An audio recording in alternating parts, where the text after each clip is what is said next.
ಮಾತುಗಳು ನಮಗೆ ಜೀವವಾಗಿದೆ, ನಮ್ಮ ಎಲುಬಿಗೆ ಸಾಧವಾಗಿದೆ, ನಮ್ಮನ್ನು ಉತ್ತೇಜನ ಪಡಿಸುವಂತ, ನಮ್ಮನ್ನು ಧೈರ್ಯ ಪಡಿಸುವಂತ ನಿಮ್ಮ ಮಾತುಗಳಿಗಾಗಿ ಸ್ತೋತ್ರ. ನಾವು ಹಾಗೆ ಇರುವಂತ ಸ್ಥಳದಲ್ಲಿ ನಾವು ಕುಳಿತುಕೊಳ್ಳೋಣ. ಕಾಣಿಕೆ ತೆಗೆಯೋದಿಲ್ಲ, ಸದಾಯಿ ಮಾಡಿ ನೀವು ಕೂತ್ಕೊಳ್ಳೋಣ.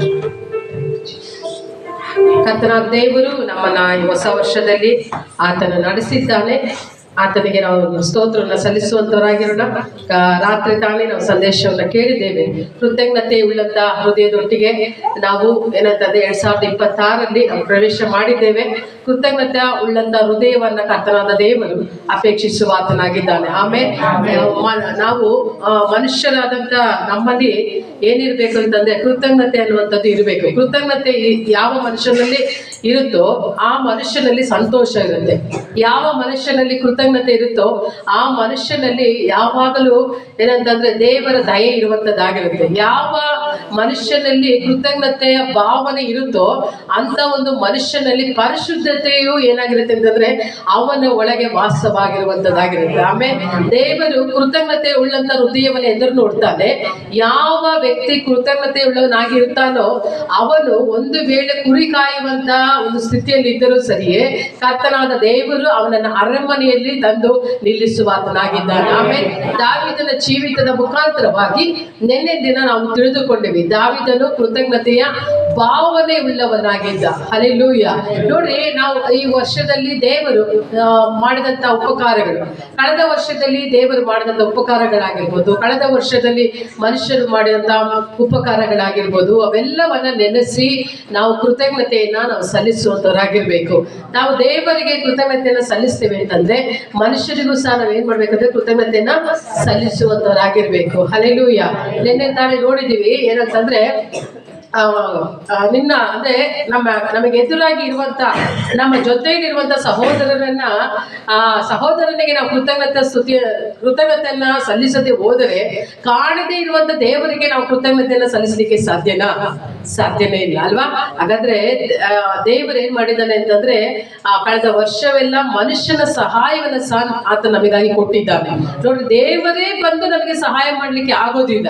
ದೇವರು ಏನ್ ಮಾಡಿದ್ದಾನೆ ಅಂದ್ರೆ ಮನುಷ್ಯರನ್ನ ಇಟ್ಟಿದ್ದಾನೆ, ನಮಗಾಗಿ ಒಂದು ಅಪಾಯಿಂಟೆಡ್ ಏಂಜಲ್ ಆಗಿ ಅವರನ್ನ ಇಟ್ಟಿದ್ದಾರೆ. ಅವರು ಬಂದು ನಮ್ಮನ್ನ ಅನೇಕ ಪರಿಸ್ಥಿತಿಗಳು ಕಠಿಣವಾಗಿರುವಾಗ ನಮ್ಮನ್ನು ಎನ್ಕರೇಜ್ ಮಾಡಿದ್ದಾರೆ, ನಮ್ಮನ್ನು ನಡೆಸಿದ್ದಾರೆ. ಅದು ಮಾತ್ರ ಅಲ್ಲದೆ ಹಣ ಸಹಾಯನ ಸಹ ನಮಗೆ ಮಾಡಿದ್ದಾರೆ. ಅದು ಮಾತ್ರ ಅಲ್ಲದೆ ಪರೋಕ್ಷವಾಗಿಯೂ ಸಹ ಸಹಾಯ ಮಾಡಿದ್ದಾರೆ, ಪ್ರತ್ಯಕ್ಷವಾಗಿಯೂ ಸಹ ಸಹಾಯ ಮಾಡಿದ್ದಾರೆ.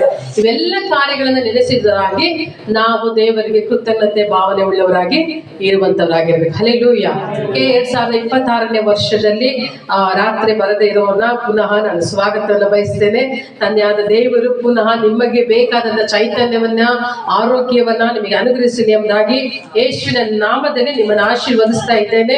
ಯೇಸುವಿನ ನಾಮದಲ್ಲಿ ಈ 2026ನೇ ವರ್ಷದಲ್ಲಿ ಅಳೆಯದೇ ಇರುವಂತ ಜೀವವನ್ನ ನಾನು ಮಾತನಾಡ್ತಾ ಇದ್ದೇನೆ, ಅಳೆಯದೇ ಇರುವಂತ ಆರೋಗ್ಯವನ್ನ ಮಾತನಾಡ್ತಿದ್ದೇನೆ, ಅಳೆಯದೇ ಇರುವಂತ ಐಶ್ವರ್ಯವನ್ನ ನಾನು ಮಾತನಾಡ್ತಿದ್ದೇನೆ. ಕ್ರಿಸ್ತನ ಸಮಾಧಾನವನ್ನ, ಶಾಂತಿಯನ್ನ ಈ ಹೊಸ ವರ್ಷದಲ್ಲಿ ನಿಮ್ಮ ಮೇಲೆ ನಾನು ಮಾತನಾಡ್ತಾ ಇದ್ದೇನೆ.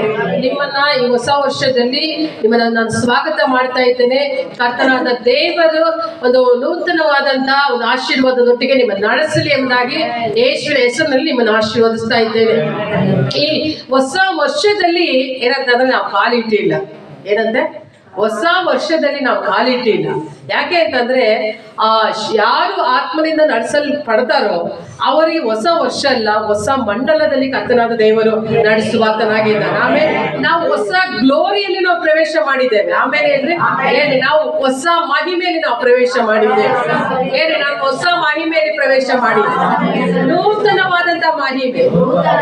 ಅದಕ್ಕೆ ಮಾರ್ತಳಿಗೆ ಯೇಸು ಸ್ವಾಮಿ ಹೇಳ್ತಾರೆ ಏನಂತಂದ್ರೆ, ಮಾರ್ತಳೆ ಏನಂತಾರೆ, ನೋಡದೆ ನಂಬಿದಂತ ಅವರು ಏನಂತಾರೆ ಭಾಗ್ಯವಂತರಾಗಿದ್ದಾರೆ. ಅದಾದ ಮೇಲೆ ಆತನ ಇನ್ನೊಂದು ಮಾತು ಹೇಳ್ತಾನೆ, ಏನಂತಾರೆ, ನೀವು ನಂಬಿದರೆ ದೇವರ ಮಹಿಮೆಯನ್ನ ಕಾಣ್ತೀರಾ ಅಂತ. ಹಾಗಾದ್ರೆ ನಾವು 2025ರಲ್ಲಿ ಆತನ ನಂಬಿದೆವು, 2020ರಲ್ಲಿ ಆತನ ಮಹಿಮೆನ ನಾವು ನೋಡ್ಲಿಕ್ಕಿದ್ದೇವೆ. ಹಲ್ಲೆಲೂಯ. ಆ ಮಹಿಮೆಯನ್ನ ಕರ್ತನಾದ ದೇವರು ಅಧಿಕಗೊಳಿಸುವ ಆತನಾಗಿದ್ದಾನೆ. ಈ ಹೊಸ ವರ್ಷದಲ್ಲಿ ದೇವರು ನಮಗೆ ಕೊಟ್ಟಂತ ವಾಗ್ದಾನ ಏನಂತಂದ್ರೆ ಯೋಬನ ಪ್ರವಾದನ ಗ್ರಂಥ 37ನೇ ಅಧ್ಯಾಯ 5ನೇ ವಚನ ನಾವು ಓದೋಣ. ಹೆಸರು ಬಂದಿದೆ.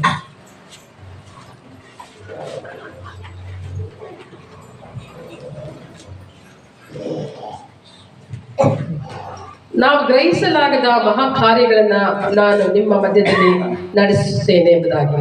ಆಮೇಲೆ ನಾವು ಗ್ರಹಿಸಲಾಗದ ಮಹತ್ ಕಾರ್ಯಗಳು, ಹಾಗಾದ್ರೆ ನಮ್ಮಿಂದ ಊಹೆನೂ ಮಾಡ್ಲಿಕ್ಕೆ ಆಗೋದಿಲ್ಲ. ಏನಂದ್ರೆ ನಮ್ಮಿಂದ